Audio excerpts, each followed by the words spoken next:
As you may or may not know, my wife and I just got back from Vegas. It was a great trip. We ate, we drank, we had a blast.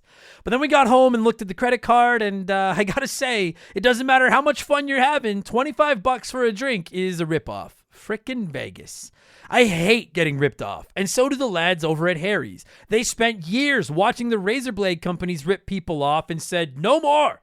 Not all heroes wear capes, my friends, and they want to prove that they're legit by offering you hot dogs a $13 trial set for just $3 at harrys.com/RTG. I've been telling you about them for months, and I'm genuinely proud to have Harry's as a sponsor of this show. I wasn't kidding. The plastic, futuristic-looking crap razors you get at the store are overpriced and they're poor quality. Harry's blades are crisp, clean, and classy. They're the kind of razor you'd expect your grandpa to have on his bathroom counter. And most importantly, they work. Shave after shave, they're so smooth, they're precise. I used to go through the crappy store blades all the time, but Harry's are built to last. And they're not just better quality than the other names, they're more affordable. And they deliver. Just set your schedule, and for as little as $2, new blades, shaving creams, lotions, everything you need, right to your door when you need it. I genuinely cannot think of a reason not to try Harry's. And I'm not just saying this because they're sponsors. They're the best shaving supplies I've ever used. Try them out, and if you're not happy, your shave's on them. And unlike the other subscriptions, they're really easy to cancel if you want to too, which is a nice bonus, but believe me, you're not going to want to cancel. Getting ripped off isn't funny. Switch to Harry's. Get started with a $13 trial set for just $3 at harrys.com/RTG. That's harrys.com/RTG for a $3 trial set.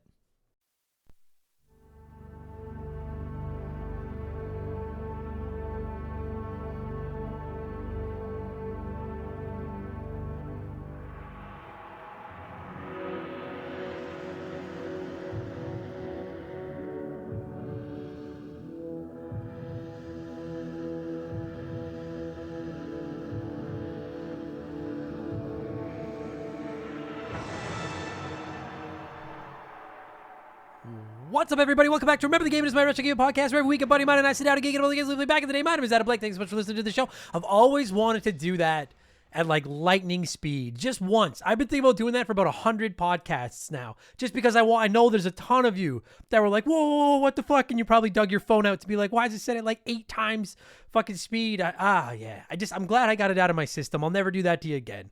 Sorry about that. If you had it on double speed already, it might have just been like, and then all of a sudden I started talking. But anyway, what is up, everybody? Welcome back to Remember the Game. It is my retro gaming podcast, where every week a buddy of mine and I sit down and geek out about the games we played back in the day. My name is Adam Blank. Thank you so much for listening to the show. And this week it is episode 193, and it's one of our prestigious Patreon poll winning episodes. Every month, the community picks a game that I've never played, but that our listeners have asked us to talk about on the show, and I spread my wings and I try something new. I play it, and then I talk about it here on the podcast.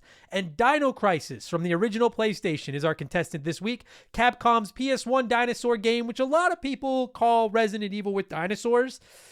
I actually think that's a pretty fair comparison, because it kind of is Resident Evil with dinosaurs. It's the same tank controls, the same fixed camera, the same cheesy voice acting, although I do think it's better in Dino Crisis than it is in old school Resident Evil. I think it has a better story than Resident Evil 1, in my opinion. I have no fucking idea what's going on in the Resident Evil games. Just quickly, before I get into any more to the podcast this week too, if I sound extra annoying and stuffy and like, just my allergies are, it is allergy season, and my allergies are going for they're going for a championship this year. They're not screwing around. So I just popped some extra strength Benadryl, and I figure I have about a 40-minute window to get this recorded before my body shuts down. So I just wanted to say, sorry if I sound extra stuffy today. I am extra stuffy. That's the problem. Excuse me, okay? Anyways, what was I talking about? Oh yeah, I've been wanting to play Dino Crisis for quite a while now. I was actually really pumped when it won the poll, because I was excited to give it a shot. And I don't think it's perfect, but I really did have a good time with it. Frankly, I like it better than a couple of the old school Resident Evils. Resident Evil 3 for sure. I don't care for Resident Evil 3. The dinosaurs are awesome. There's lots of puzzles. Some are good, some not quite so good. It's a pretty solid video game. My guest this week returning to the podcast is my buddy Tyler. We broke down the good, which there's a lot of, the bad, which honestly mostly revolves around just tech limitations from the era, such as fucking clicking X every goddamn half second while you walk facing the wall to see what there is that you can fucking interact with. I'm sure anyone that's played one of these old games knows precisely what I'm talking about.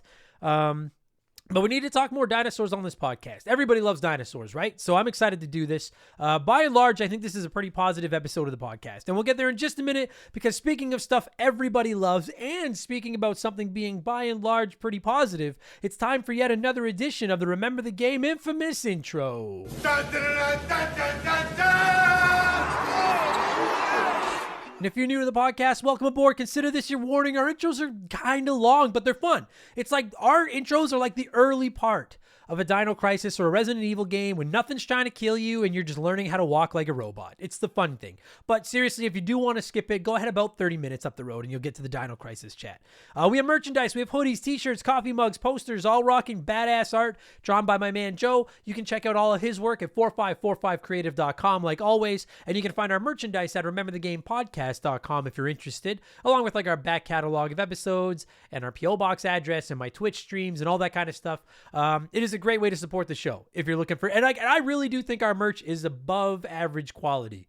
It's some really cool looking stuff. And if you're like, clothes, not for me, you can always just consider throwing us a couple of bucks on Patreon for only, because you know what?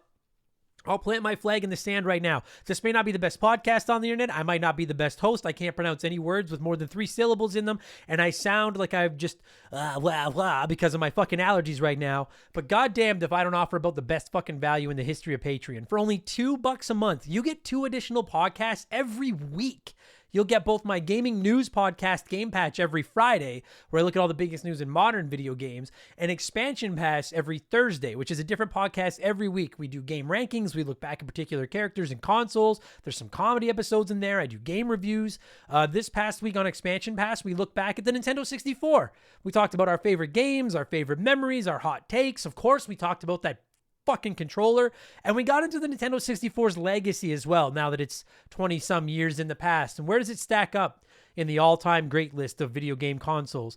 A lot of really good feedback on this episode, so thank you very much. And as is becoming tradition, here is a sneak peek of last week's episode of Expansion Pass, the Nintendo 64.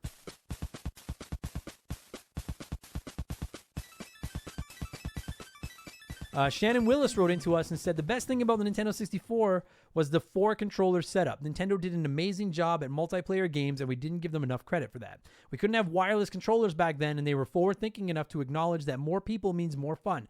GoldenEye, WCW NWO Revenge, WWF No Mercy, Smash Brothers would have been very limited without an additional 2 friends playing. Multiplayer saved the Nintendo 64. I cannot fucking agree with that more. I remember that being the thing that blew my mind the most about the Nintendo 64 when we got one. And to this day, I still think it's the coolest thing the Nintendo 64 did.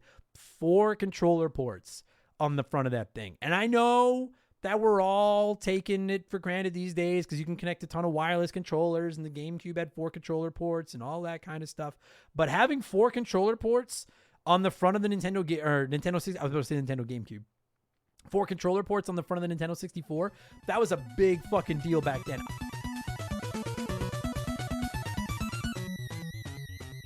So that's now available on our archives. And now this week for Expansion Pass number 106, I'm going to be dropping my review of Horizon Forbidden West. And as is the case with all of my modern game reviews on Expansion Pass, it will be 100% spoiler free. I will tack a short spoiler cast on at the end, but I warn you like 12 times before I spoil anything. And there's actually quite a few modern game reviews in our archives now. And for the record, there's more coming because I'm going to be reviewing the new Sonic movie probably next week. And I'll be reviewing Kirby and the Forgotten Land in the coming weeks as well. So again, $2 gets you instant access to 2 additional podcasts every week, plus about 200 archived episodes just sitting there waiting for you. Plus, you can join our Remember the Game Discord. You get a chance to vote in our Patreon poll at the beginning of every month. You get the ability to submit comments to be read on all of our podcasts, including the ability to play one, remake one, erase one, and you get a shout out right here in the intro, and you get to hear me mispronounce your name like I'm about to do to most of these people, and there's a lot of them. A huge thank you to all of our newest Patreons. Pet My Peeve Podcast, Brandon McCafferty, Joe Mama's Poop, Christopher Bogg, Matt Pierpoint, George Chadwell, Levinar3319, Archangel Otaku, Death Clock, Heriberto Marquez. That's the fucking coolest name I ever heard. Dark White 73, Carl Krabe, Unj Glama. Dude, these, I fucking suck so hard at this. Matthew Sims, Ghost of Johnny Drip Drip. Thank fuck, that was a terrible gimmick. Tristan Teen the Great, John M. Oh, fuck me. Arikel Enigma,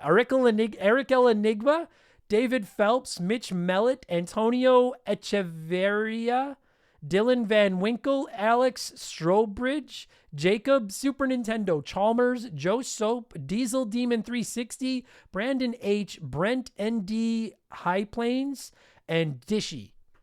If I fucked up your name in there, wear it as a badge of honor. That might have been the worst round of shout-outs I've ever done here on the podcast. But thank you all very much and welcome to Remember the Game Industries. And finally, just to wrap up my sales pitch, I don't mention the Patreon again now until the very end of the show. But to wrap up the sales pitch, 5% of our Patreon every month is being added to a pool that my girlfriend and I are going to donate to the Stollery Children's Hospital here in Edmonton at the end of the year as part of our 24-hour charity stream. So every month that you sign up on our Patreon, not only are you getting a ton of extra podcasts and stuff, you're doing some good for the kids as well. We're at already over about $700 to be donated, and we're a third of the way through the year. So that's fucking incredible. So thank you all very much. Patreon.com/Remember the Game. And if you're interested, you can find me on Twitch as well. Twitch.tv/Remember the Game. I get on there whenever I can. I never beg you for subs or donations or anything. It's just a way to hang out and chat while I get mad at video games. And sometimes I play with the community and it's lots of fun.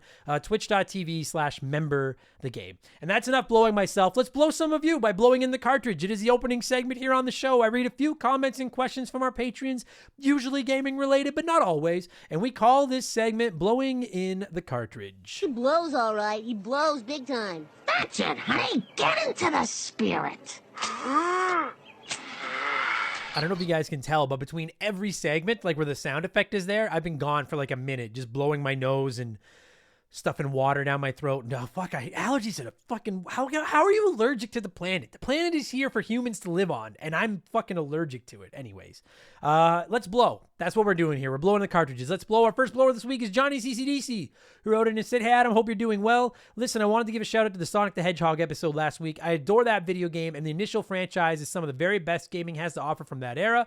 That Sonic 3 plus Knuckles is my absolute favorite of the original series. I know you sing the praises of Sonic Mania, but you've got to give Sonic Generations a try. It's essentially a greatest hits from all the core Sonic games, except levels that were once 2D are 3D, and levels that were once 3D are now 2D. I really hope we get a Mario game like that one day, because this one just hits me in all the feels, man. You know what? Sonic Generations is one of those games that I have wanted to play since I heard it coming out. I have it on my Xbox, and I've just never fired it up. I just think it's like, because I don't care for 3D Sonic at all. Anyone that's listened to the Sonic Adventure 2 episode fucking knows exactly what I'm talking about, because I still take shit for about that episode whenever someone listens to it. I don't think Sonic plays well in 3D, but I really like old school Sonic. Even if I don't think they're the best games in the world, I still think they're fucking really cool, and I think Sonic Generations is like the coolest idea in the world, and I agree 1,000,000,000%. Holy fuck, what I wouldn't give for a Mario Generations game. That would be the sickest thing in the world. Day one. Oh my God, maybe that's the next game we've willed so many games into existence here on this podcast. Maybe we should concentrate our efforts on a Mario Generations. But I do promise, I don't know when, at some point I am going to play Sonic Generations. I have it. I got it. It's right here. It's fucking 3 feet from me on my Xbox. I just haven't got around to playing it yet. Thanks for writing in, Johnny. Wooly Bully wrote in and said, "What's a series that's non-Nintendo that you'd like to see come back? I've been playing Ratchet & Clank Rift Apart, and I was thinking about how much I'd love another Jak and Daxter game."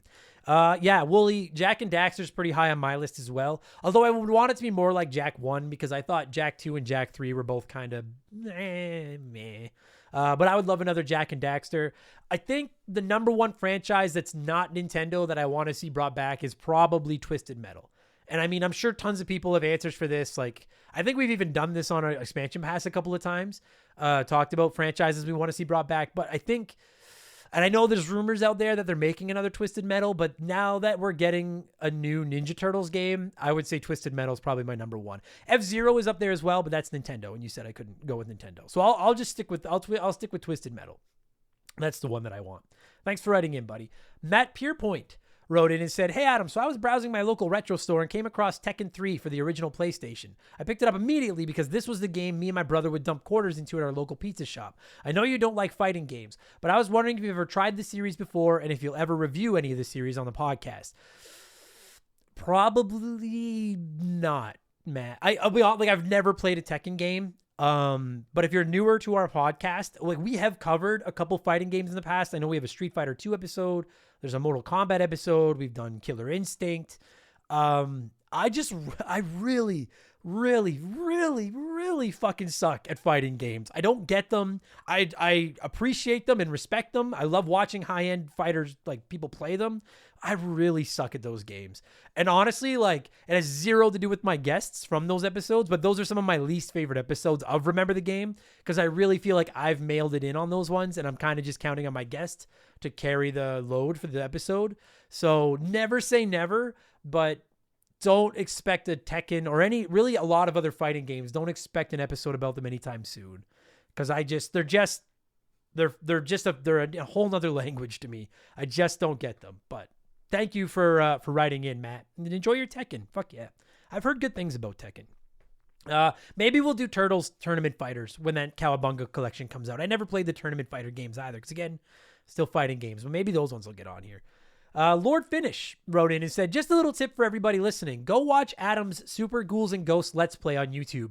What an epic 4-hour long meltdown. I've never seen or heard Mr. Angry Adam get so angry. It's just wonderful that this guy has managed to create such a warm, friendly, and non-toxic gaming community." Thank you. Thank you, Lord Finish. Yes, you're right. It is incredible that, because, dude, when I get angry at a video game, I'm amongst the most toxic fucking gamers in the world. And yeah, thank you for the plug.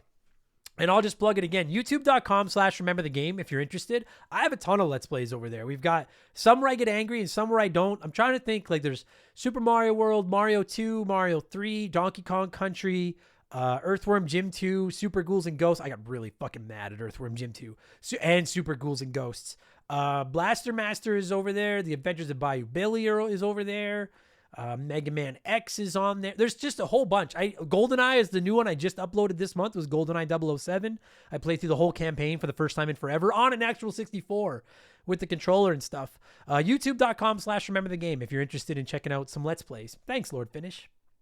Vigo the Butch wrote in and said, "Hey, Adam, I know that the Montreal Canadiens have been out of the playoff hunt since about game 1 of the season, but who do you think is going to take the cup this year? I'm thinking the Avalanche are pretty unstoppable. I'm rooting for my Penguins, but if they don't make it, then I'm cheering for the Florida Panthers. Cheers, my friend." Cheers, Vigo. Two or three of you wrote in about hockey this week, so I'll just quickly weigh in. Yes, I am a Montreal Canadiens fan, and yes, they have been eliminated from the playoffs since about the 3rd game of the season. I think Colorado will win the cup, and frankly, I'm kind of pulling for Colorado to win the cup. I like Colorado. I would have zero beef with the Florida Panthers winning either, but I'm cheering for. Yeah, I'm gonna officially put my weight behind the Colorado. I like the Avalanche a lot. I really like Nathan McKinnon, so I'd like to see him get his cup. So we'll go with the Colorado Avalanche. That's my pick. Ocelot of Woe wrote in and said, "Hi everybody. Hi Ocelot. I should have done that better. Hi everybody.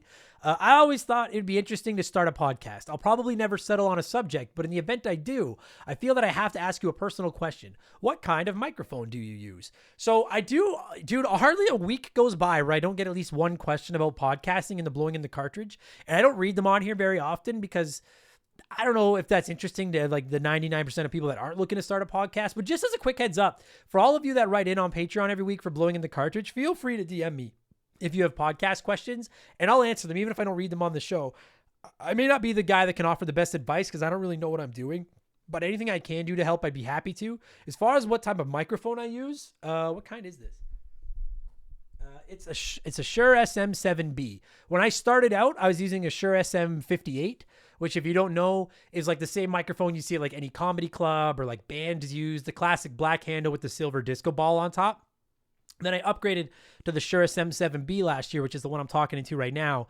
And this is the one you see a lot of YouTubers and podcasters and stuff use now. It's that weird kind kind of black corn on the cob looking style microphone, and I've been really, really happy with it. It's a little bit more technical to set up when you don't know how this stuff works like me, because you need to get like a audio boosting thing to make the volume better, and then a mixer to plug it into and stuff like that. But I've been really, really happy with it. I use this for everything now: streaming, Let's Plays, podcasting, all of it. Yeah. So anyway, feel free to DM me if you have any other questions about podcasting, and I'll do my best to help you. And finally, before we move on from this segment, it's letter time. It's letter time. Johan Mejia. I hope I said that right. Yo, I really don't. I either completely butchered the fuck out of that or I nailed it. I'm hoping I nailed it. Wrote in and said, "What is up, Adam?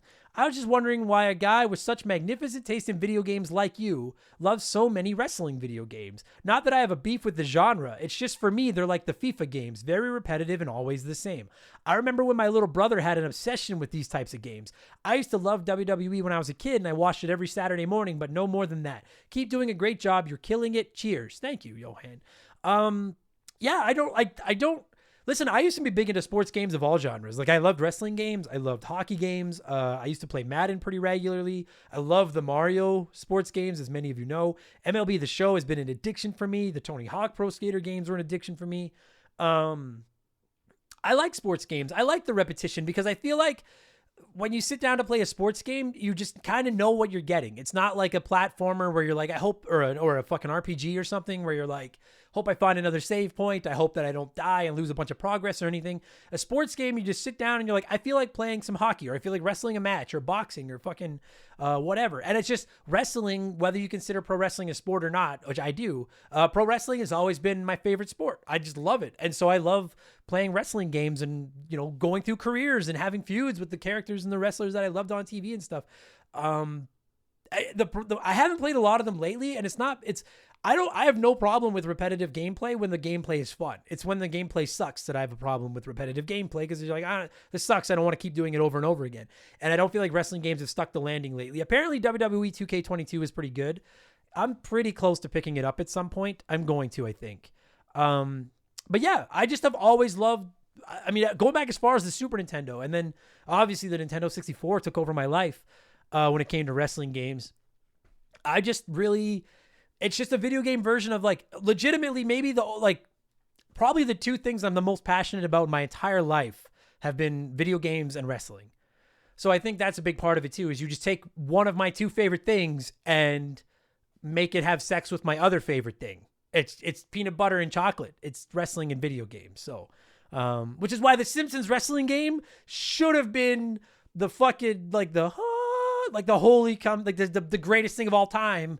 But instead it was just an abomination of fucking ass. But anyway, yeah. So I guess I don't really have a good answer for it. I just really love pro wrestling, and being able to play it makes it more fun. If I had more time to play more games, I would still be playing tons of sports games, because I just love playing sports games. I just don't have time anymore. Plus, I suck at sports in real life, so it's fun to be able to not suck at them on a video game. That's going to do it for Blowing in the Cartridge this week. Thank you so much for all the submissions, everybody. Let's change things up and let's get into our Smash Hit segment, the official game show of Remember the Game Industries. Play one, remake one, erase one.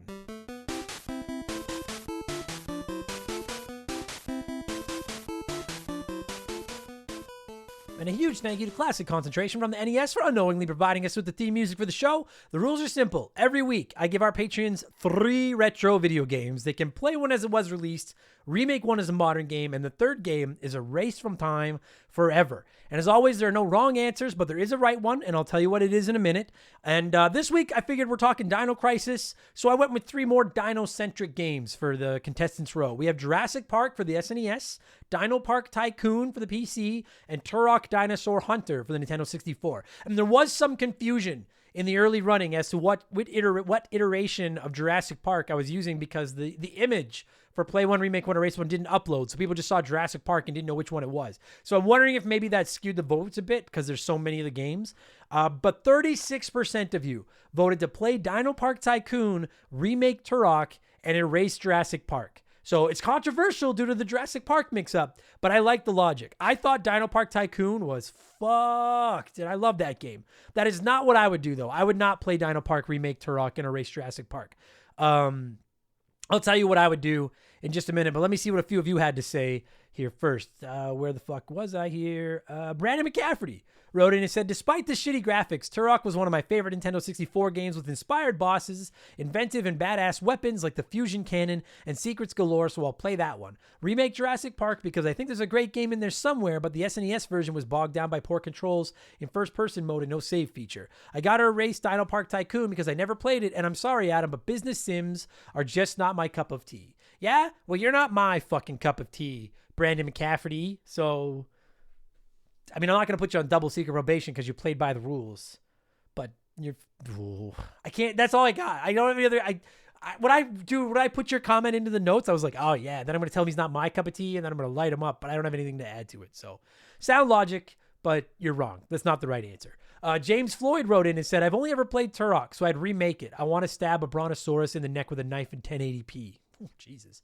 I would play Dino Park Tycoon because it's a tycoon game. How bad can it be? Which leaves me with a Racing Jurassic Park. I've never played it, but I can't imagine it can capture the beauty or the accent of Sam Neill. I'll just have a puff and watch the movie. And I think I can get on board with that. I can get on board with the Racing Jurassic Park because you're like, the movie's probably better. The movie is better. That's fucking one of the greatest movies of all time. I don't know if that's a controversial take or not, but I fucking love the first. All the future ones are various levels of shit, but the first Jurassic Park is fucking outstanding. I fucking love it. So I can live with erasing it to just watch the game or watch the movie as well.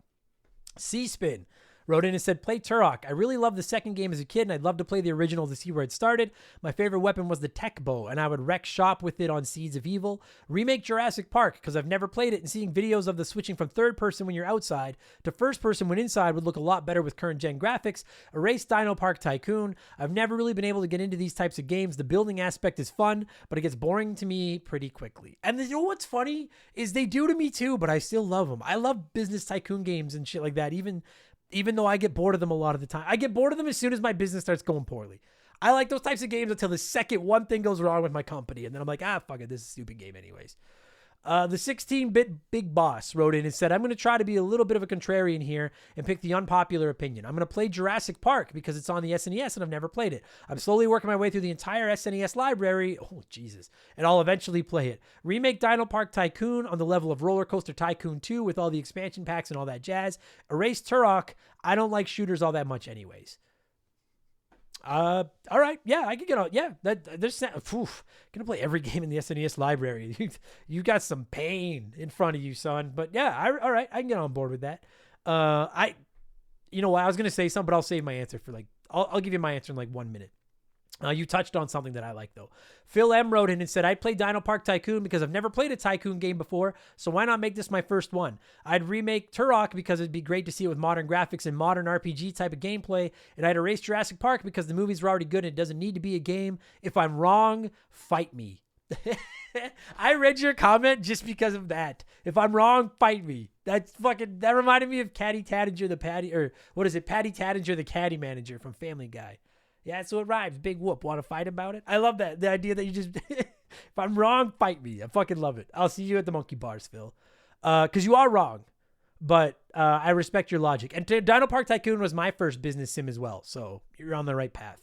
And finally, the Boa wrote in and said, played Turok because despite it having shitty Nintendo 64 controls, it's still a pretty decent shooter. Remake Jurassic Park because the franchise deserves a really good video game, not this semi-polished dog turd. And erase Dino Park Tycoon because outside of you talking about it, I'd have no idea this game existed, so I guess maybe it wasn't that good and it likely wouldn't be missed much. And see, you're not wrong, and that's why I thought everybody would erase Dino Park Tycoon, because I was like, no one's going to give a fuck about this game except me. But apparently some people do, which warms my heart a bit. But there's nothing wrong with that logic, Boa. A whopping 10% of you voted the same way that I went this week, including Eel Neckhart, who wrote in and said, play Turok. It's the most playable of these three in 2022. It's a 90s as fuck first-person shooter / 3D platformer hybrid, and if that's your thing, go have at it. Graphics look surprisingly good for an early 3D game, especially on console. Remake Dino Park Tycoon. As a fan of PC strategy games, early 90s titles were notorious for atrocious, aggressively unintuitive user interfaces, and this was no exception. Update the graphics, allow the players to see the information they need to execute what they want to do. Winner. Definitely keep the sense of humor. And then erase Jurassic Park. Because why go back to this? No maps, no saves, and a style of game nobody would play these days. They would have been better off porting the Genesis game. Now, listen, I agree with your order, Eel Neckhart, but I staunchly disagree. And I've not played Turok in my life, but I staunchly disagree that it's the most playable of these three because no Nintendo 64 game is the most playable in 2020. Some are going to argue with me. I do want to play Turok eventually. I think Dino Park, anyway, I would go with the same order. Not different logic, but the same order. I would play Turok because I never have. Frankly, I think I'll hate it. I think I'll hate that fucking game, but I got to play it first to know for sure. So eventually I will. Someday I'm going to play Turok. I'm going to remake Dino Park Tycoon because it's awesome, but it could be way, way, way, way better. And going back to what, who said it? I think it was 16-Bit Big Boss who was like, remake it like Roller Coaster Tycoon. That's what I would do. Just give me Roller Coaster Tycoon, but with dinosaurs. I'm fucking all over it. And then I'm going to erase Jurassic Park, even though I've never played it either, just because there's a million Jurassic Park games. And I would rather just smoke a joint and watch the first one as well. So I could live without that video game. And if I am going to play one, I'll play the new, the business sim ones, because that looks like fun. So that's what I would do. Thank you to everyone that wrote in to play one, remake one, erase one this week. What have I been playing over the last 7 days? And then we'll get into Dino Crisis.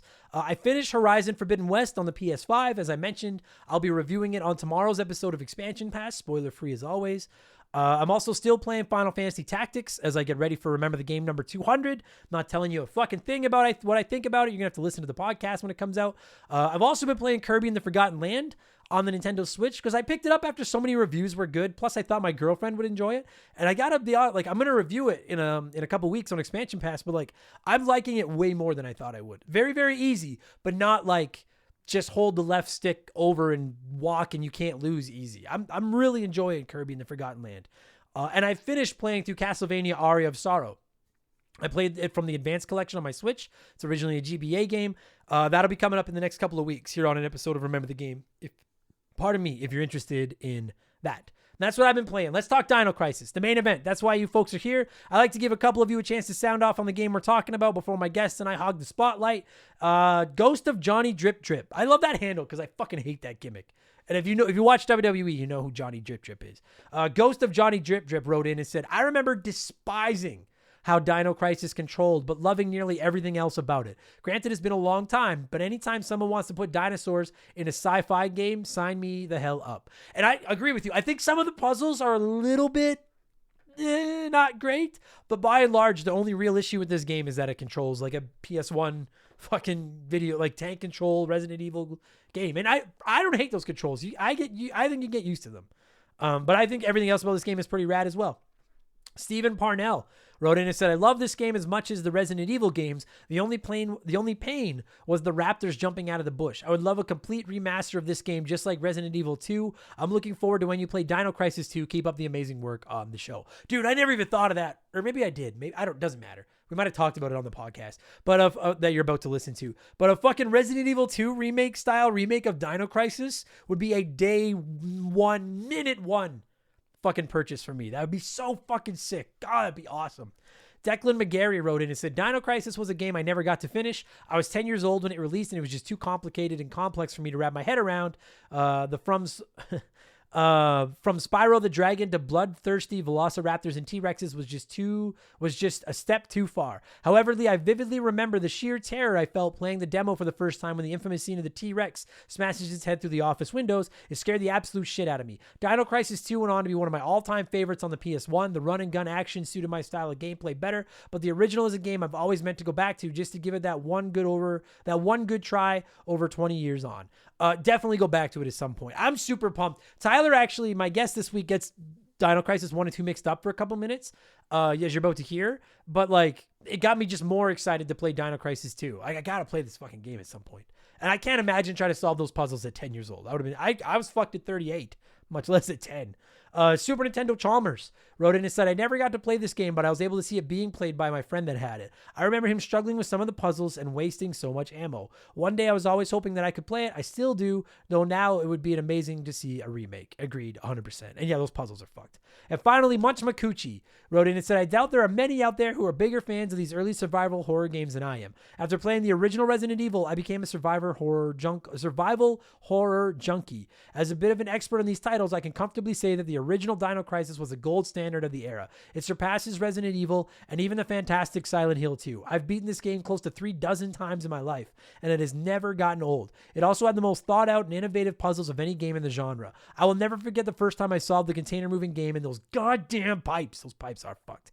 Though the direct follow-up with decent action game was far from a satisfactory installment. I like to try to live in a world where the third title never released, and thus the series is still fantastic. With all the remakes coming out, I'm holding out a lot of hope that we see another Dino Crisis, but alas, Capcom is very scattergun with their approach to their back IPs. Agreed 100%. That puzzle, that fucking pipe puzzle pisses me off, but it's not the worst puzzle in the game. You're going to find out what the worst puzzle of the game is in about 90 seconds when my buddy Tyler and I start talking Dino Crisis. I'm going to cue up some music. And when it stops, we are going to look back at Capcom's Dino Crisis, which originally released on the PlayStation in North America on August 31st, 1999. Enjoy the podcast, everybody. Let's go.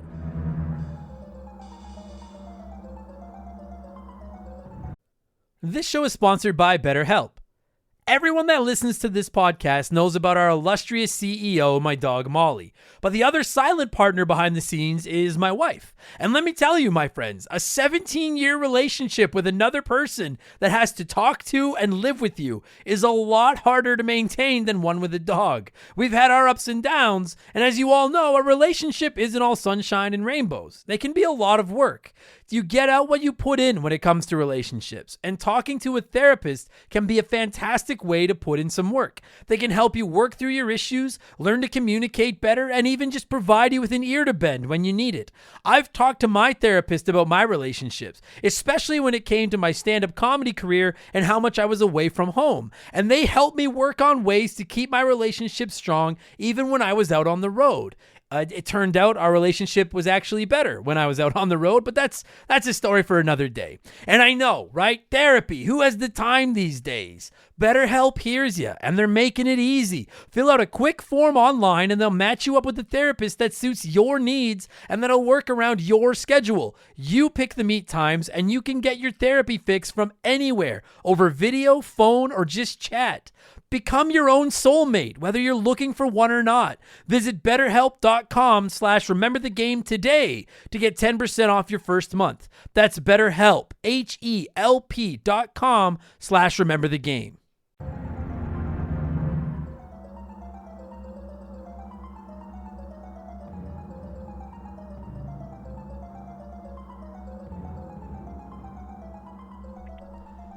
Okay, so joining me via the blank phone this week is a good buddy of mine, frequent guest here on the show, fellow nerd. It's my buddy Tyler. How's it going, man? Doing really well. How are you? I'm good. Yeah. I mean, yeah. You know how It's so funny because I always say, "How's it going?" and then you're always like, my guest always like, "How are you?" And it's like we literally just talked for half an hour. We both know exactly how. I'm letting the audience behind the scene. We both know exactly how everything's fucking going. But we're not going to talk about how the kids are. We've covered how the wives are. Yeah, I talked about my hemorrhoids and shit. Like we've covered all of the important stuff. We've actually bonded over that. Going through the thing. Sorry, you cut out there, buddy. What was that? I said we've both bonded over that. We're going through the same thing. Yeah, we're bonded over our hemorrhoids. Exactly. And that'll do it for this week's episode of Hemorrhoid or Wart. Come back next month. That's a new low for Remember the Game. A new low. We're talking Dino Crisis this week. And I'm going to ask you, because I know that you played this far earlier than I did. I played this for the first time about 3 weeks ago after it won our Patreon poll. And I think the easy way to describe Dino Crisis is Resident Evil with dinosaurs. And now that I've played through it, I'm like, I don't know if that's a fair description, but I also think that's a fair, it is. It really, like the graphics to the cheesy voice acting to the controls to the puzzle solving mixed with the combat, it kind of is Resident Evil with dinosaurs. Yeah. Same studio, right? Same studio. Yeah. And it was coming off of the success of Resident Evil 2, I think. The Dino Crisis came out in 99 or 2000, something like that. So, yeah. They had a smash hit with Resident Evil series and pretty much were like, well, let's do that. Let's pick a different bad guy. Dinosaurs. It's not a survival horror game. It's a panic horror game because you're panicked. But that the and it, dinosaur. and you know what? I really loved it because I gotta say, like, I love these old tank control games. I know some people don't like them, and if you never played them before, I could see how you'd pick them up now and be like, "Holy fuck! Like, how do you play this?" But like here's the thing: is like I like the tank control mechanic when it comes to Resident Evil, and when you're dodging really slow moving zombies. I'm like, it works. It adds to the tension.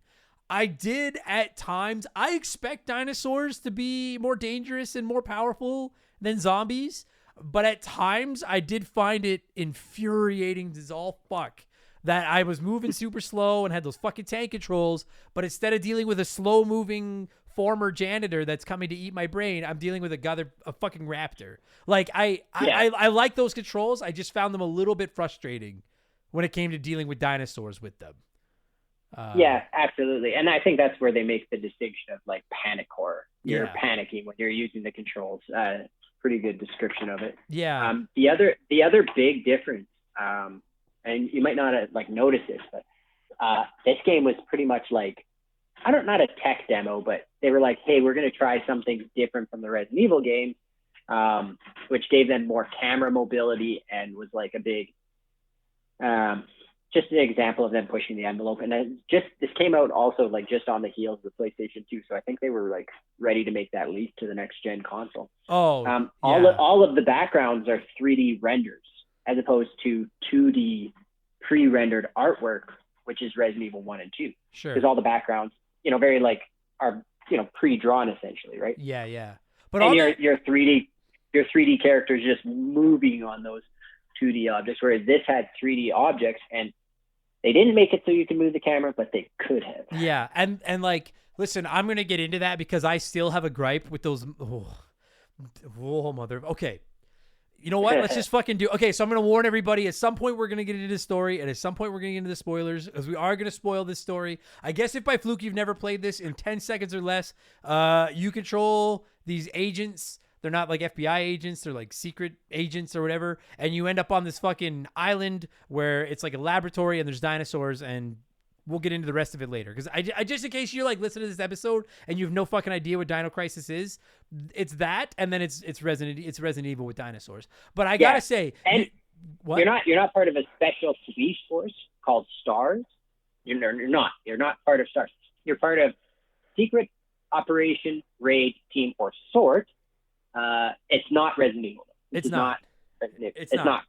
But now on that, I wanted to talk because you were talking about the backgrounds, and I gotta just like, I understand this is a product of the times. Okay, I played Final Fantasy VII.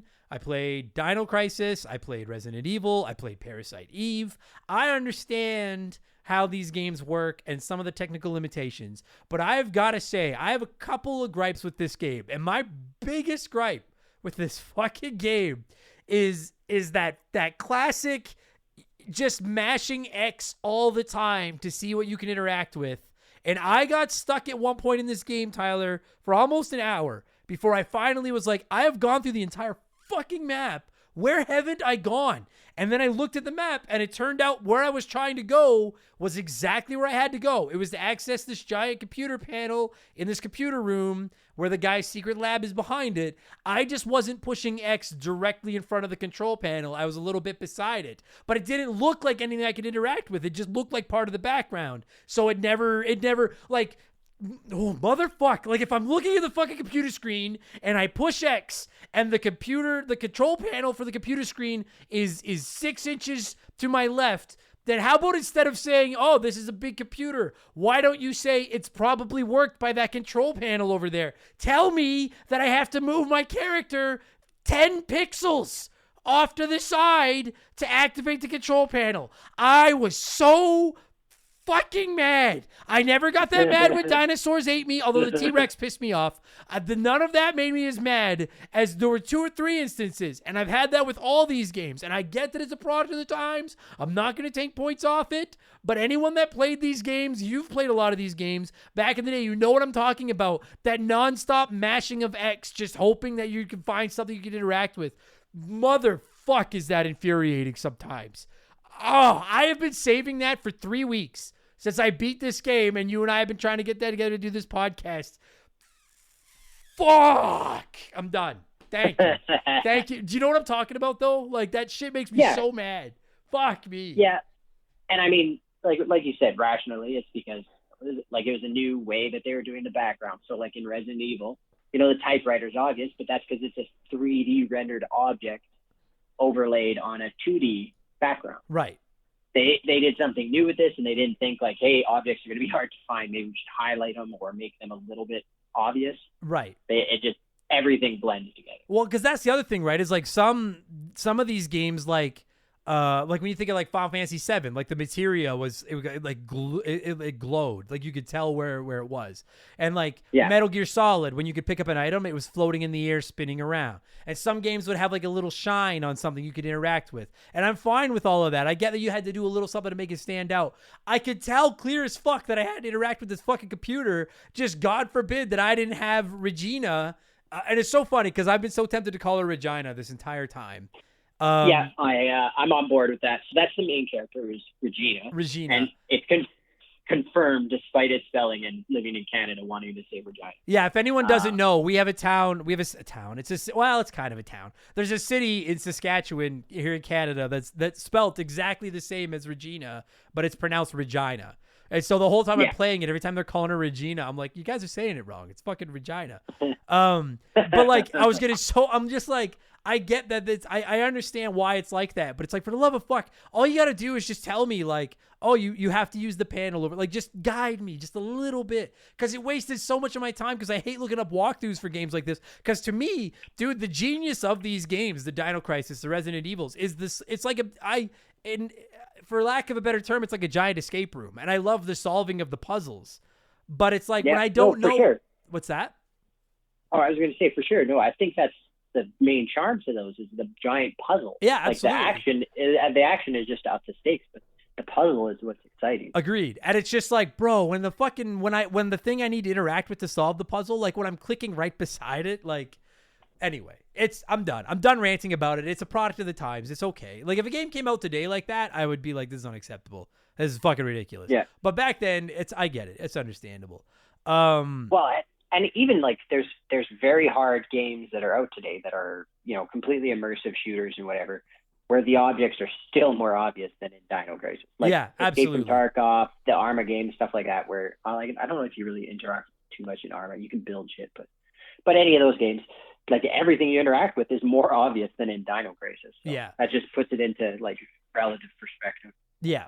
Now, that said, though, like, this game is still fucking dope. I had so much fun as soon as I hopped into it, because I realized very quickly, like, this plays like Resident Evil. But it's dinosaurs. And I gotta say, like, it can be frustrating at times when you fucking die at the hand of a dinosaur. And I do think it's fucking ridiculous. Like, I agree that it should take more than 2 bullets from a handgun to put a fucking dinosaur down. But, like, you don't have the agility or the ability, the maneuverability to dodge these dinosaurs' attacks. So, like, you unload a clip and that fucking raptor just keeps coming. And then you start to realize, like, I play Resident Evil games like this. I don't know why I didn't think to just start playing it like this earlier. Like, 9 times out of 10, I wasn't even shooting. It was just running by and just trying to get past them and, like, using the laser grids to get past them and stuff like that.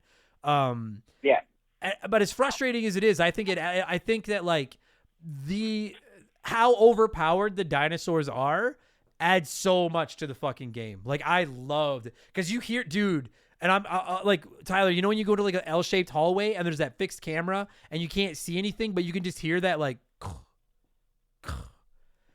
and you're like, motherfuck, there's a raptor in here. And it's just, it took me back to like the kitchen scene in Jurassic Park, but for the whole game. Yeah. It was awesome. Absolutely. Absolutely. I loved it. So anyway, but like, what about you? Did you find, like, okay, I meant to ask you this 11 minutes ago. I meant to ask you this. I played this last week or like last month. Did you play this? Like, you played this in its day, like when it came out? Yeah, when it came out. Did it seem as impressive? Like, it probably seemed more impressive back then. Like, did you like it better than Resident Evil? Yeah, I liked it better than Resident Evil 1, but not better than 2 and 3. That's fair. I can get on board with that. So I liked Dino Crisis 1 better than Res 1.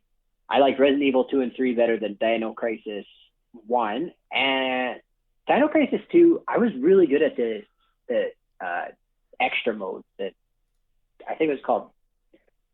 Oh, I forget what it was called. But they had this extra mode once you beat the game that you could do a time trial thing and get graded on how well you did. And I was like almost a savant at that, where I played it so many times where I was getting like S+ grades. And so that, like, the competitive nature I have almost elevates that mode above other things. But I got you. Yeah, I think I like this. Definitely like them better than Resident Evil 1. See, I think I like this one better than 1 and 3. Because I think I don't care for Resident Evil 3. I think it's okay. But like Resident Evil 2 I still think Resident Evil 2 is fucking, oh, that game is sex. I love that fucking game. But like this is very close because those dinosaurs just add so much to it. And you know what? I also will say, and you pointed out that this game came out like in 1999. The PS2 is coming around, like it's around the corner. I get all that, but like, dude, so many PS1 games that aren't 2D, like Symphony of the Night, have just aged terribly as far as graphics go. I actually thought this game looked pretty good. I was pretty surprised. Like, playing it for the first time in 2022, I was like, you probably could have convinced me that was an early PS2 game. I would have believed that. Yeah, absolutely. It holds up surprisingly well. Like, the people look a little boxy and everything, but I mean, for the most part, you know, Regina. Yeah, I know, it's so hard. And people are going to make fun of us, but like, you don't understand. We have a Regina. It's programmed into us. Yes, exactly. No, like, she looks good. The backgrounds look really good. The dinosaurs aged incredibly well. The dinosaurs look sick. Yeah, like the texturing, the overlay skins and everything, they look awesome. Yeah. They look actually like really good. I would even believe that, like, if it was just the dinosaurs, if that's all I saw, I would believe the dinosaurs, this is like a mid to late PS2 game. Yeah, the dinosaurs look fucking awesome. There was one part where I was in one of the offices and a dinosaur, like, you think like, oh man, okay, so I left it out there in the hallway, I closed the door, I'm okay. But then sometimes they break through the door because, as we all know, clever girl, right? They're dinosaurs, they're raptors, they're fucking smart. So then they break through the fucking door, and now I have it in this office, and so I'm trying to leave this fucking table between me and the raptor, and then it jumps up on the fucking table. And I was like, these aren't zombies at all. What the fuck is this? But it was awesome. Other than the fact that it killed me, and then I got mad.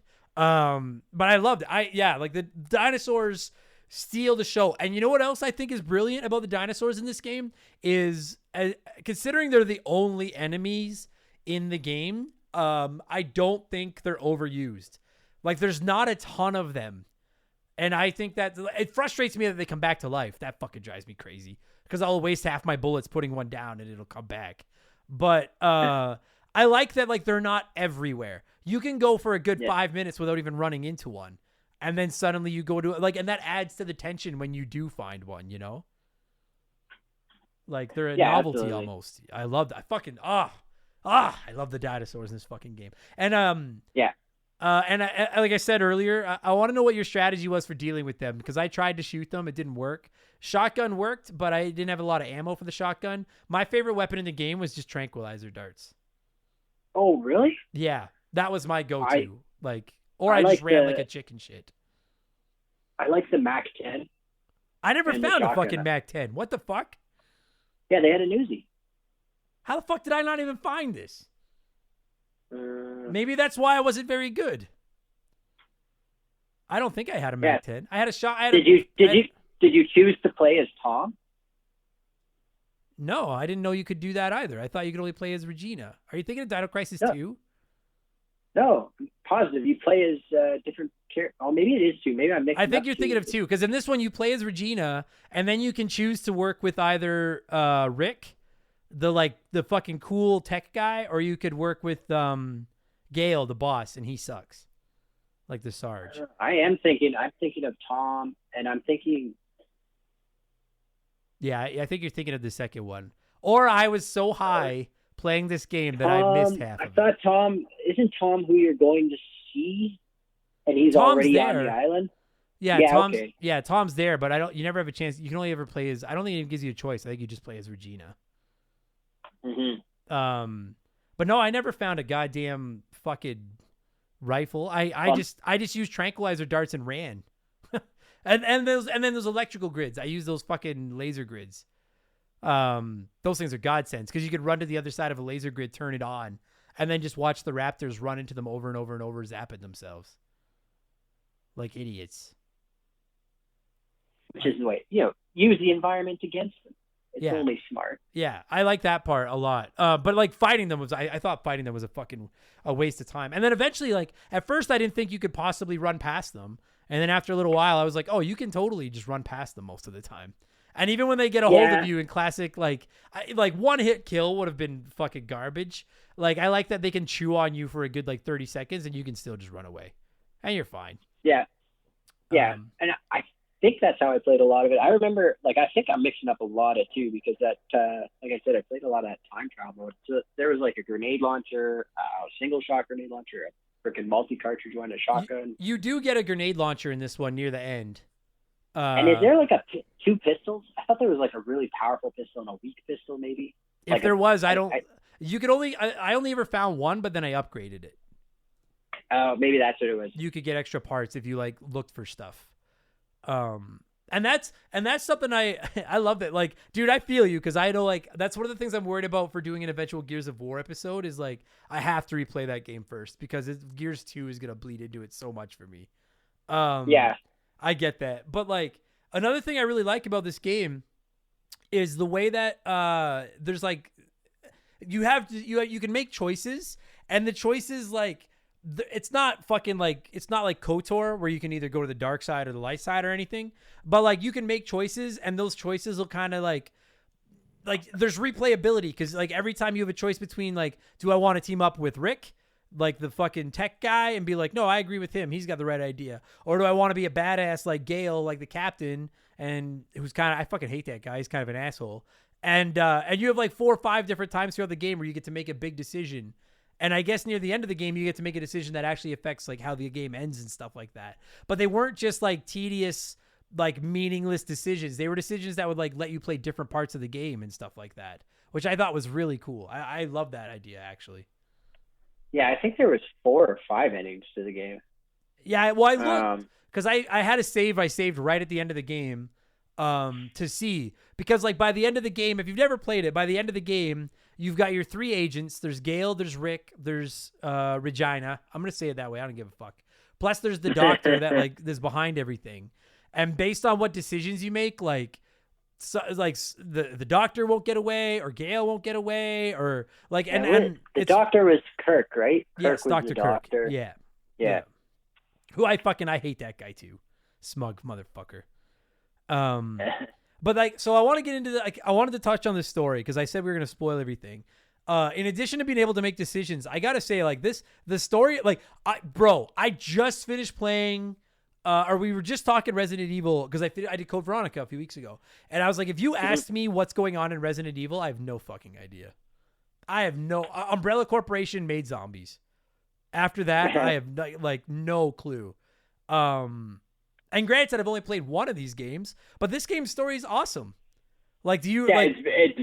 It's very user friendly. Like, I find that with a lot of Japanese titles, that I'm confused most of the time. I don't know if that just means I have a dumb American brain or what, but like Final Fantasy VII. Oh, halfway dude. through, I was like, so there's magic marbles. This one dude is like a clone of his mom, or the other dude's a clone, or I don't know.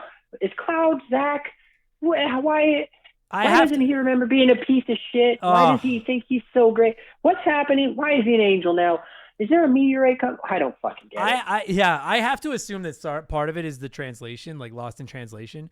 I don't care what anybody says. Yeah. We're gonna be talking some Final Fantasy VII on the show in the next few weeks. I don't care what you say. The story in just the PS1, if all you've played is the North American PS1 Final Fantasy VII, like, sure, you get that like Sephiroth is mad and wants to destroy the world, but there's a lot of that game that doesn't make a lot of fucking sense. I agree with you, and I don't care. Yell at me if you want to. You work for Greenpeace at the beginning, maybe, but you're not really into it. I don't know. So, like, I don't know what the fuck's going on in that game. The Resident Evil games, I'm fucking lost. But they're fun. I like them, but I'm fucking lost. But, like, this game... And there is lots to them. Like, the whole story arc to the Resident Evil games. because there's a whole like family that goes back to like 1910 and blah blah blah blah blah. It goes on and on. Like there's a very deep story there. Yeah, I don't get it. But then in this game, you show up to this island, and they're apparently working on like weapons there, and then you find out dinosaurs are there. And I spent the entire game, again, spoilers. I'm spoiling it. This is your last chance. I don't give you. You've had 23 years. All right, that was your chance. I spent the entire game assuming it was Jurassic Park 2.0. Like they're just in this lab, they've been developing dinosaurs. Dude, there's actually even one point in the game where Rick says, "This is just like that movie," which I thought was fucking genius. Like, what a great line. Perfect. But then, doesn't quite break the fourth wall, but does a little bit. Lets everybody know, like, hey, we're aware. Yeah. And I was like, wow, they're even like referencing the movie that they've blatantly ripped off. But then at the end of the game, you find out that like, no, what this Dr. Kirk guy has been working on is like a time traveling device. He's been like opening portals, and the dinosaurs that were walking the earth millions and millions of years ago on the very piece of land you're standing now in this lab are being brought to the present, and they're walking like, and I'm like, dude, that is such a fucking like I guarantee you someone listening to this is like, that's fucking stupid. But I'm like, no, you're fucking stupid. That is a great idea. Like is so good. It's an awesome twist. You're like, fucking right. It is. Especially when, at the time, it's definitely like, oh, it's just another Jurassic Park. Like, and it feels like that the whole time. The whole game. Like, yeah. You're in this futuristic lab and everything, and it feels just like Jurassic Park. And then at the very end, you're like, oh no, these are actual dinosaurs from 65 million years ago that just got sucked into the present. And frankly, I don't blame them for being a little bit pissed off. Like, what the fuck is going on? Such a great fucking twist, man. I loved that. That took the game from like, this is okay, to being like, this is a good video game, because it was so well done. I'm so glad that it never got spoiled for me or anything while I was playing. So good. And all you listeners, eat it. Yeah, you had 23 years. I was the last one to play it. So last one to not be spoiled, Adam. So I like that. One thing I wish is that, and I don't know. I was going to say, like, I kind of wish there had been more variety of the dinosaurs. But I also think that, like, I already said that, like, I thought it was cool that there's not a lot of dinosaurs. And so to get more variety in, you would have had to put more dinosaurs in it. Like, yeah. Like, I mean, like more volume of dinosaurs. So, yeah, like, what did they have? They had, oh, you didn't mean more types. You mean more volume. No, I mean, like, I wish there had been more types, but I don't think you could do it without increasing the volume. And I don't want more volume. Because I think, there was like 6, 7, 8 types in the first one? Well, there's like velociraptors fucking everywhere. There's a piece That's of shit. Kind of your Goomba, right? Yeah. There's like exactly. Bait. Yeah. They're like the baddest Goombas fucking ever. There's a T-Rex. It's like the Super Mario movie where you're expecting a Goomba, a little mushroom, and you get actually like a mutant raptor. Yes, exactly. Okay. This game was the Mario Brother movie video game. That's what this was.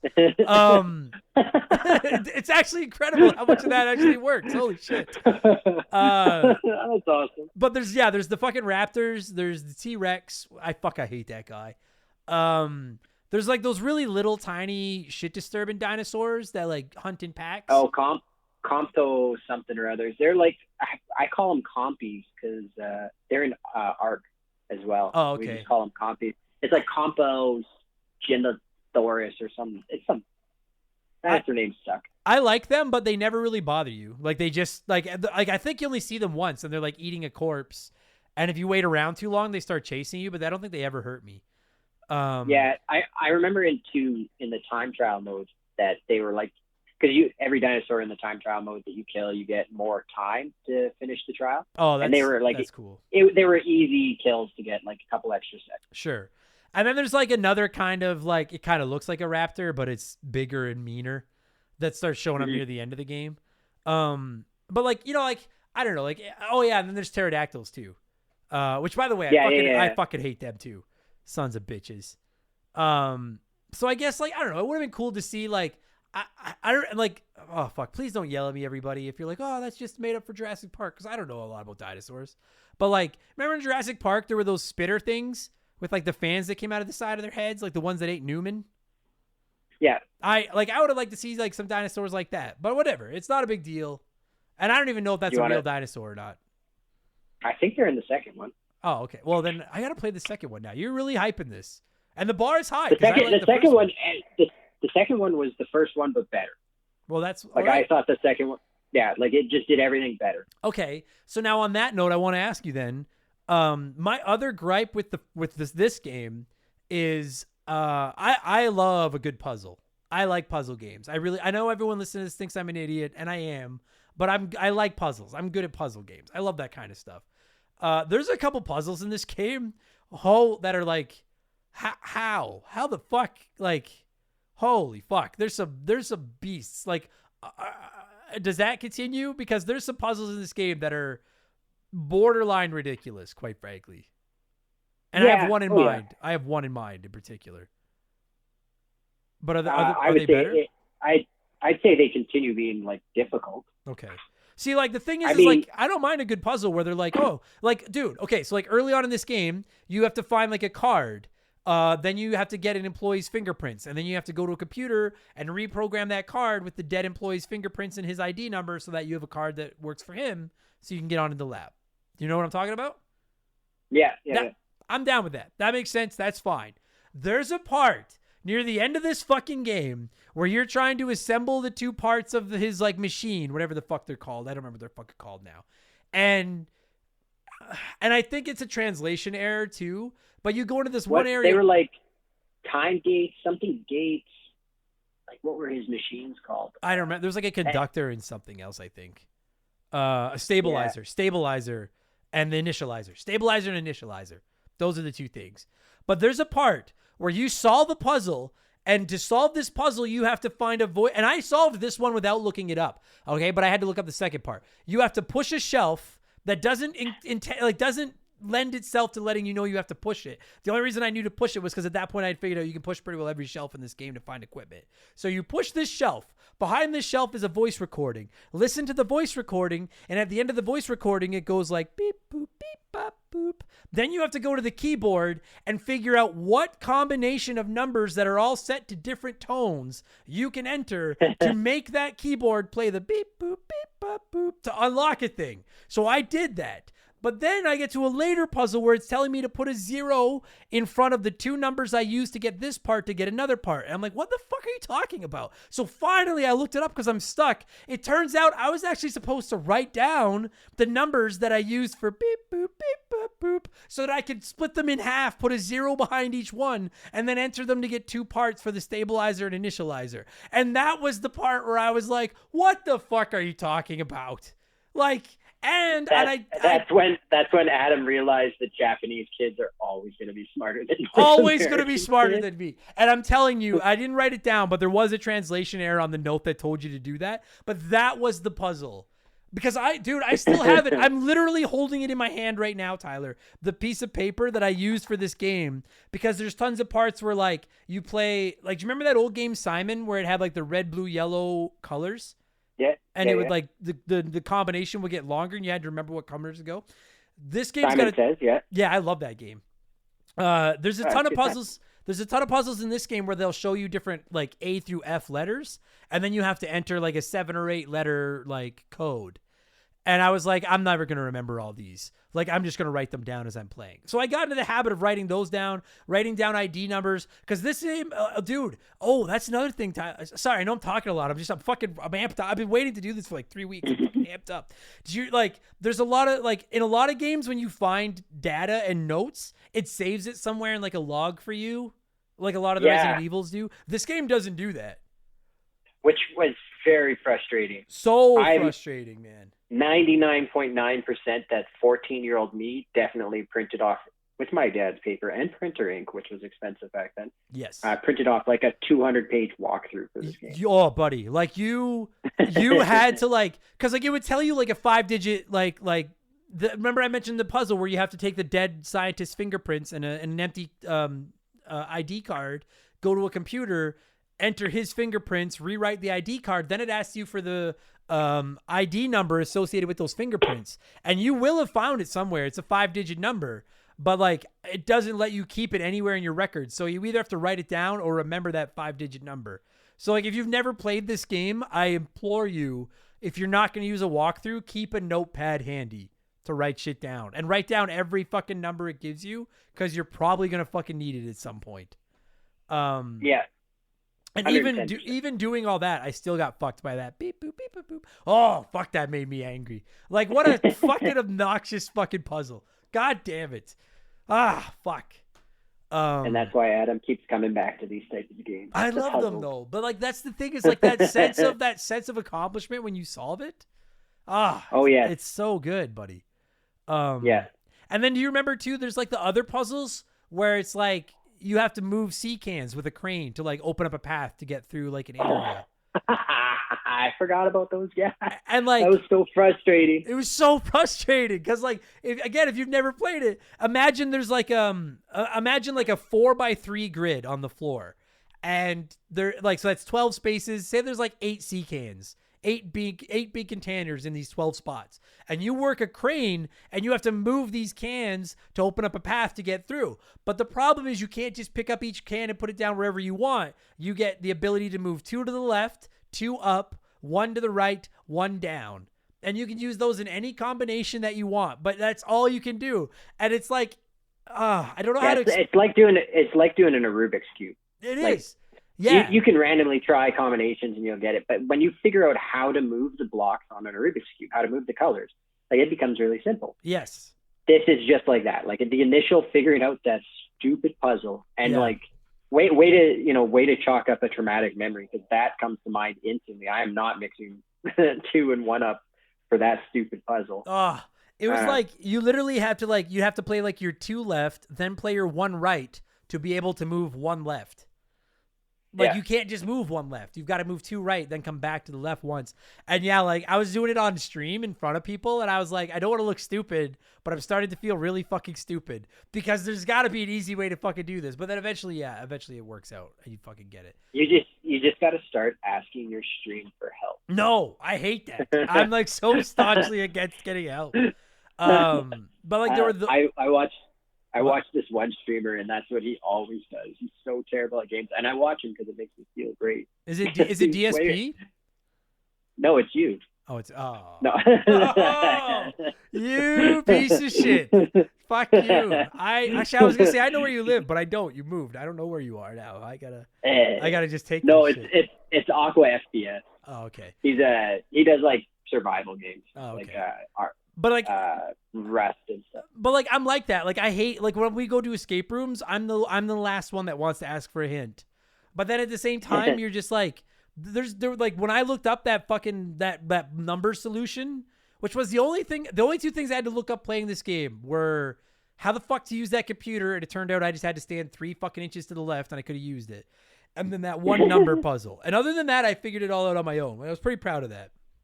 I think the number puzzle is the only thing I used the walkthrough for. I figured out the C-can thing. It just took me a fucking long. Yeah, and they would do like. And then for the second one, I'm pretty sure I just printed off a guide right off the bat. I was in the habit of just all about efficiency at that point. Just wanted the story. But I wanted to know what happens. I really do like the puzzles in this game. I like the way you've got to like. You'll find a lot like an elevator that says you need a scientist's approved key card. Then you find a key card. Then you find a computer that can rewrite key cards, but then it says you need a scientist's ID number. Then you find their ID number, but then you find out you also need their fingerprints. Then you find a device that can take fingerprints. So then you take their fingerprints, you have their ID, and like it's all there. It can be frustrating. Like I will say that like I did find it a I don't know if it's because of the design or if it was because of my shittiness at games, but there were instances where I felt like it was a little heavy on the backtracking for my tastes. Yeah. But it might have been them just figuring out their formula. Like, it might have been. Like we were saying, it's still fairly new. Yeah, it might have been. And like I never found it. Because in Resident Evil 1 and 2, you don't find there wasn't a lot of backtracking. There was a little bit, but not a lot. This might have been them trying something new. Yeah, and it was like, I don't even consider it necessarily a negative. It was just a personal preference. I was like, it's a little much. Oh, and I will say right now, the map in this game fucking sucks. The map in this game is fucking useless. Fucking useless. Like your personal map, your mini map? Yeah, like the one you can bring up. Because the problem is, it only fills in rooms that you've been to, but then you can find a map for every floor in the game, and you're like, do you want to download the map? And it's like, hell yeah. But then it doesn't tell you which rooms you've been into. And so then you're like, fuck, I need to find this. And you're like, well, which of these rooms have I not gone to yet? And when you walk into a room, it doesn't tell you where in the room you are. So sometimes you'll walk into a big room with like 4 doors, and you're like, which room did I just come from? Like, do you know what I mean? I found the map very frustrating. Yeah, so then downloading the room maps is actually more of a hindrance than a help. Yeah, it is. I found that yes, quite frankly, I did. I found that to be a bit of I found that to be more of a hindrance than a help to download the fucking maps. Because I'm like, where in the fuck am I? Like, where the fuck am I? And then, and there's just so many times where like you can't go certain places until you like do a certain thing, but there's no way to know that. And I feel like it'd be this is one of those games that I think is fun the first time through, but I think it'd be more fun the second time through. Knowing where knowing where to go, I think. And then playing it through the second time and picking different options to like see different stories and different missions and stuff. I think it'd be a lot more fun. Especially with like I said, I think there was 4 or 5 different endings. Like, and your choices mattered. Like, yeah, they did. Definitely played to different events happening, different endings, different, different progression rates. Yeah. And like, I was reading about the different endings and stuff afterwards. And like, the game doesn't necessarily tell you what the difference between route A or route B is, but like at the same time, it kind of does. Because most of the time your decision comes down to either siding with Rick or Gale. And Rick is like the more chill out, makes the jokes. He's the tech guy. And if you go with him, it's usually more puzzle solving. And if you go with Gale, he's the big gruff sergeant or whatever, the captain. It's usually, my understanding is it's usually a lot more action based. I side with Rick every time because I hated Gale. And I thought Rick was awesome. You're like, you fucking nerd. Yeah. But it made you want to it made me want to play the game through for a second time now that I know where to go. Oh my God. That's another thing. It made me want to play it a second time, kind of knowing a little bit more about how the game works, because I was like, well, now I can just experience it from the other side, and I won't get stuck at stuff like trying to figure out how to use this fucking computer because I know where I have to click to use the fucking computer. Another thing this game does that I thought was cool, but I thought it was just needlessly complicated, was the passcodes for doors where you had to find like the key and the disc. Like key and disc. Oh, yeah. You remember that? And then you'd you'd find a door that was like locked by lock E, and then you need to find both a disc and a key for number E, or letter E, then go to the door, then put the disc and key in, then solve a puzzle. And the puzzles start out super simple, and then by the end of the game, every time you go to open one of those doors, there just happens to be a maintenance book laying around that you could read explaining to you how to solve it. And they're like, if numbers are listed in the key, then subtract the letters equivalent to those numbers from the coding. If the numbers are listed below the key, then remove those rows from the letters in the coding, and then mix the final letters to the. And it was just like I get that they're just trying to make puzzles, and the puzzles are fun to solve, but I was like, how the fuck were you guys able to invent time travel to bring dinosaurs to this place, but you couldn't figure out how to just set a simple password on your fucking doors? Like, what I'm hearing is Adam has never been to a secure facility in his life and doesn't understand how the puzzle system works for the Pentagon. Is that how, like, if the U.S., like, if Biden decides he's like, that's it, we're launching nukes, is that how it works? They have to go get the disc and the code, or the disc and the key, enter them into a door, solve the puzzle. Yeah, Mr. President, you actually brought Black Rook key. You needed white pawn. Yeah. You have one more attempt at this, or it's game over. Yeah. It's in your office, but you need a ruby that you have to install above the fireplace mantle, and then you can get that key. Yeah, I love those. That's one of my favorite things about these games is those little puzzles. But sometimes they're just a little bit. You're like, what the fuck? What the fuck? Who designed this? What the fuck is this? Someone gets, like, when the dinosaurs first show up, one of their, scientists gets bitten. Oh, we need to get him to the infirmary. The new security system's in. Yeah. We're probably just going to let him die. Yeah. We're not getting in there. It's complicated. It'll take us like 3 days. I don't remember the passcode. There's a disc we need. You know what? Let's just put him out of his misery. It's you know what? It's funny because you brought that up, the idea of like somebody like dying out and they can't get him to those fucking rooms. This game doesn't show you your health. No, not at all. Which I find weird. Like, I know that Resident Evil would just show the like good, caution, danger, whatever.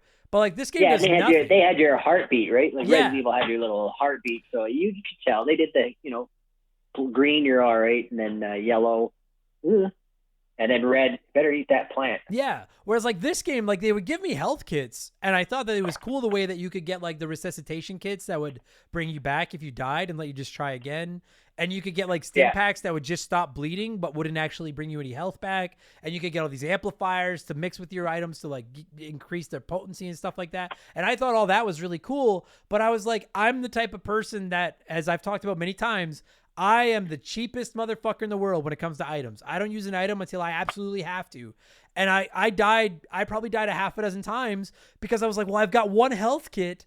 And like, sure, she's limping and she's bleeding a little bit, but I'm like, is she like near death limping, or is she like, my ankle's a little sore limping? You know what I mean? Like, she's only bleeding like a pint of blood every time. Like, I don't know. I'm gonna save this kid. Like, I didn't like, fuck. I never wanted to waste them, and I died. So like, I don't like, why not show us our health? Why not just give us an idea? That's all I'm asking. I don't know. Yeah. That bugged me. That fucking irritated me. But that would ruin the immersion. How are you going to believe that you're a special operation raid team member on Dino Island if you could see a health bar? Yeah, Just ruins the immersion. Yeah. It's certainly not like Resident Evil 7 where you're just a normal guy who gets his fucking hand cut off and then stapled back on, and then he can use that to check his health. Fucking Does Jesus. he not get his hand cut off twice? Oh, that poor guy's lost his hand like 8 times. Fucking his cousin from fucking the Addams Family is his hand. Yeah, the hand is actually just choosing to be a part of him. He doesn't have to be there. Yeah. Every time it gets cut off, it doesn't actually hurt. They're just like, "Ooh, separate, run. We'll regroup." What was the hand in Addams Family? Was that Cousin It or was that Thing? I think that's Thing. I think Cousin It was the hairy guy. Cousin It is the hairy guy. Yeah, the hairy guy. Yeah. Okay, so like, I guess like those. I know it's a lot of gripes, but like I really did enjoy this game a lot. I just thought some of the puzzles were fucking obnoxious. I wish it would have told me what my health was. I did get stressed out dealing with the dinosaurs, and when they would kill me, I would rage about it and be like, this is stupid. I don't have the maneuverability to avoid these dinosaurs. But then when I was done the game, or when I wasn't in the moment of getting eaten, I was like, you know what? I'm just a fucking lady with a gun. I shouldn't be able to kill these dinosaurs. Like, it works. Yeah, totally. I think the controls added to it. Like, I'm a big fan of how the Resident Evil games play. Me too. I think just enhances it. It adds to the tension and the terror for sure. I just found it a little different to do it dealing with fucking fast moving dinosaurs instead of zombies. That's all. Yeah, absolutely. And I mean, like, this is coming, well on the heels of Jurassic Park. Like, The Lost World has been out for a couple of years when this game came out. So like, Dino hype wasn't huge. So definitely had like, it didn't feel like, they put this out because Jurassic Park's doing really well. Like, it was enough of a gap that it's like, this feels like, its own thing. I love this crap out of the game. Yeah, I thought it was fucking great. Like, off the top of my head, I don't know what my favorite PlayStation 1 games are of all time. I know that Resident Evil 2 is there. I know that Tony Hawk is there. I know that Final Fantasy 9 is there. But like, this would probably be, it'd be a contender for that top 20 list, at least for sure. Like, I really enjoyed it. And like I said, it makes me want to play it again just to pick the Gale route and just see what happens if I go with him. Oh, and bro, just before we start wrapping this up, like, the voice acting in this game doesn't suck. Like, it's not great, but it doesn't suck compared to how bad a lot of the voice acting back then was. It's not that bad. Especially, so like, same studio developing first Resident Evil. If you compare the voice acting between this game and the first Resident Evil, holy fuck. Yeah. Is it a huge improvement? Like, it's like still Resident weird. Evil 1. Yeah. I love quoting Resident Evil 1 because it has one of the best, worst voice acting. Jill, Yes. Yeah. the master of lock picking. Like, that is so bad. Oh my, like, not even trying to hide, like, anything. Like, hey, Jill, you took that lock picking course. Can you handle this? Like, nothing. It's just very, very stagnant conversation. Like, Yeah, it just is. so terrible. This is at least, like, passable. It definitely is a step above a lot of, like, games that came out at this. Yeah, I loved it. They still have, like, those weird pauses, you know, where, like, Regina will say something, and then there'll be, like, a 3-second pause, and then Rick will be like, of course I'm on it. You know what I mean? And it's just, like, but that's just a product of the times. But, like, so many, like, that could also be a product of translation, because I know, like, Japanese sentences are a lot longer crafted to say, you know, what we say with less words. Sure. I don't know. Yeah, I don't know. I'm butchering it now, and everybody who speaks Japanese is like, this?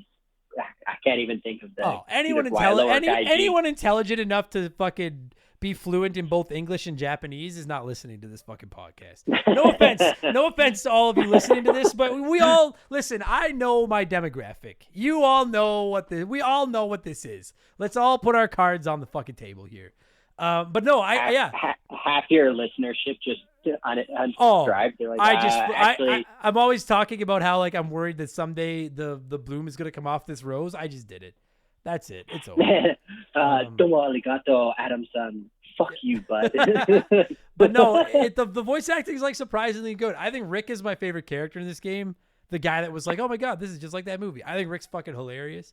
And the way that, like, every time Gale, like, the boss, I don't know if he's actually their boss or if he just acts like it, but every time Gale, like, tries to give them an order, Rick is basically like, fuck you, that's a stupid idea, I'm not doing that.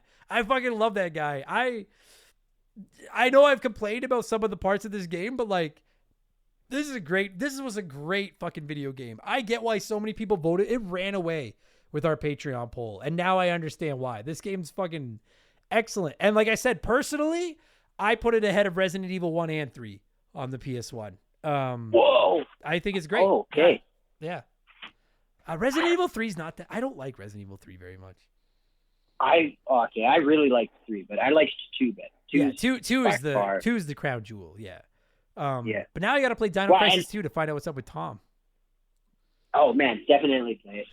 And check out beat it and then try the time travel mode. I thought that was so cool. It's one of the things that I loved about Resident Evil 4, actually. Doing that, you had the little, like, once you beat it, you could play the game mode plus where you had all your weapons, or you could do the time travel where you could play as, like, Wesker or Chris or Shiva?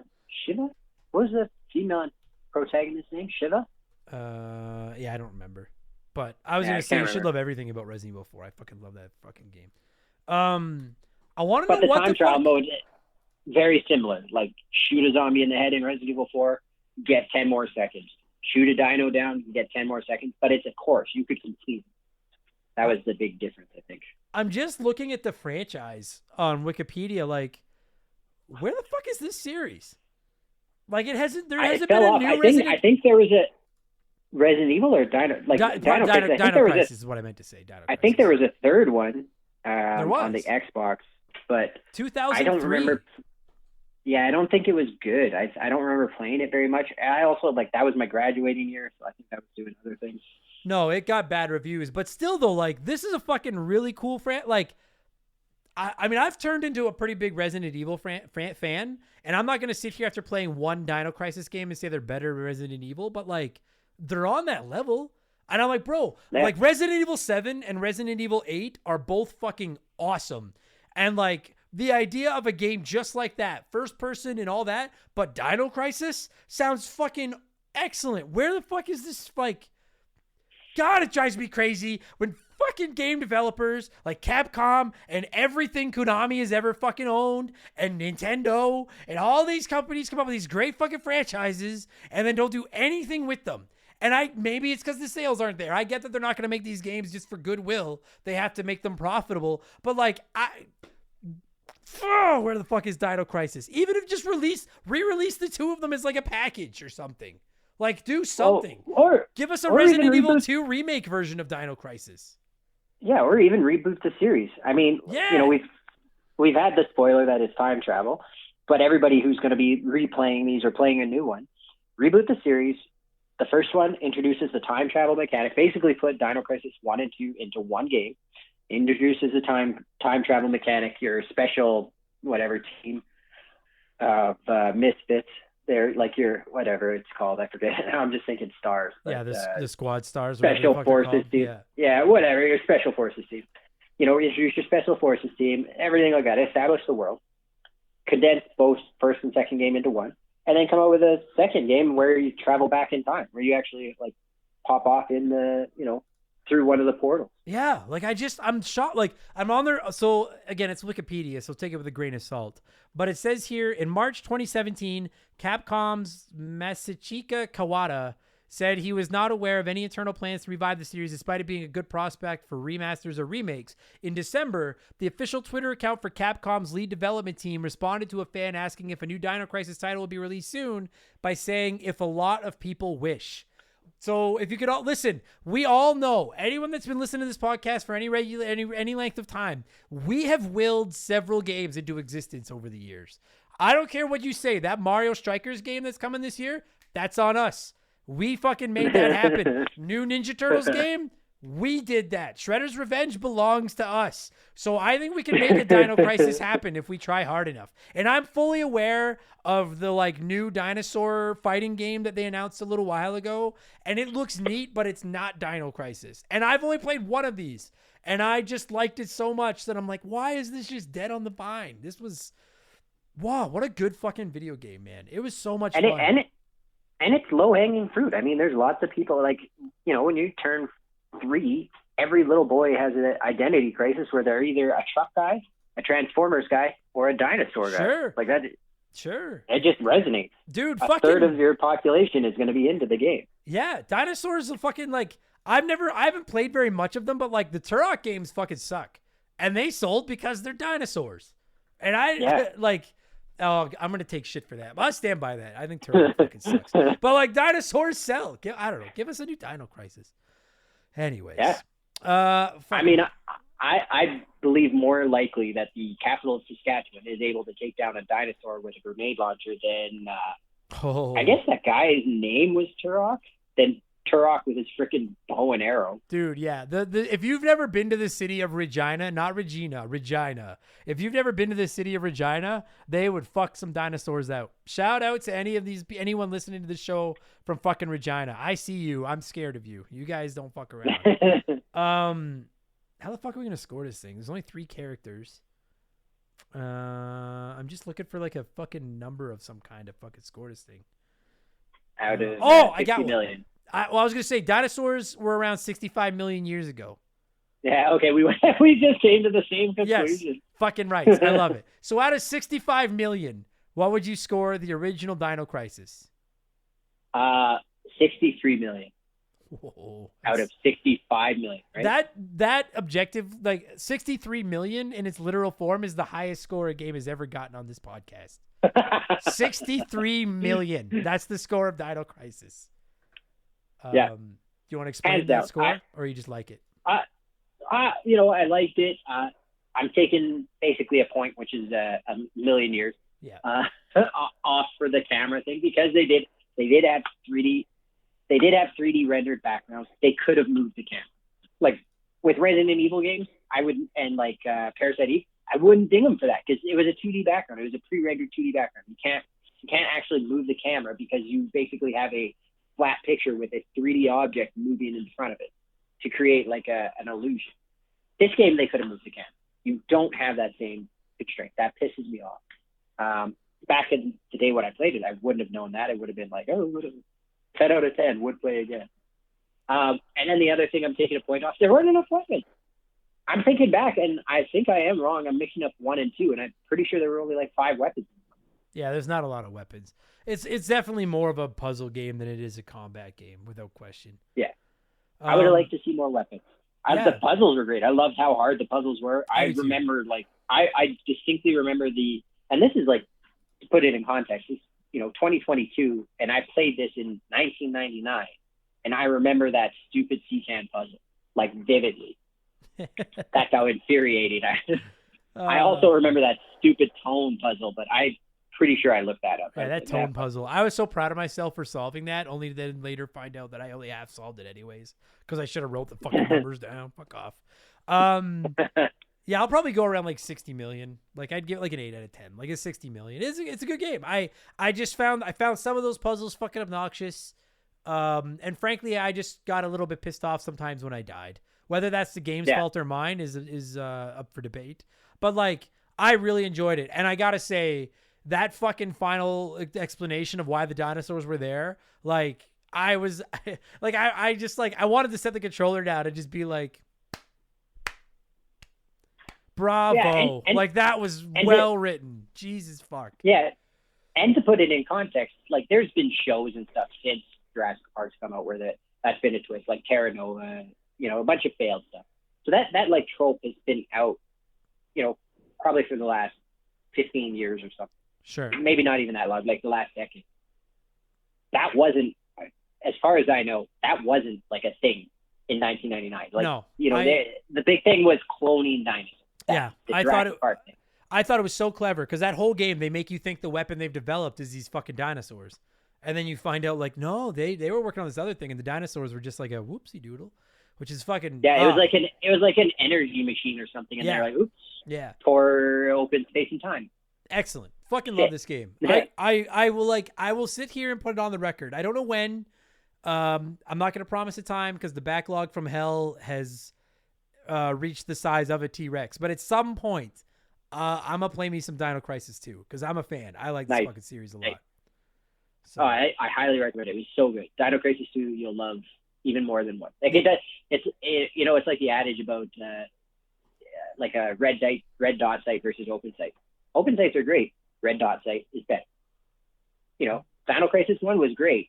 Dino Crisis 2 was better. Yeah, outstanding. Fucking loved it. Tyler, thanks for doing this, buddy. It was good talking to you. Thanks for giving me a call and talking Dino Crisis and Dino Crisis 2 by accident. But thanks for bringing these. Thanks for the trip down memory lane, buddy. This was fun. I appreciate it. Anytime.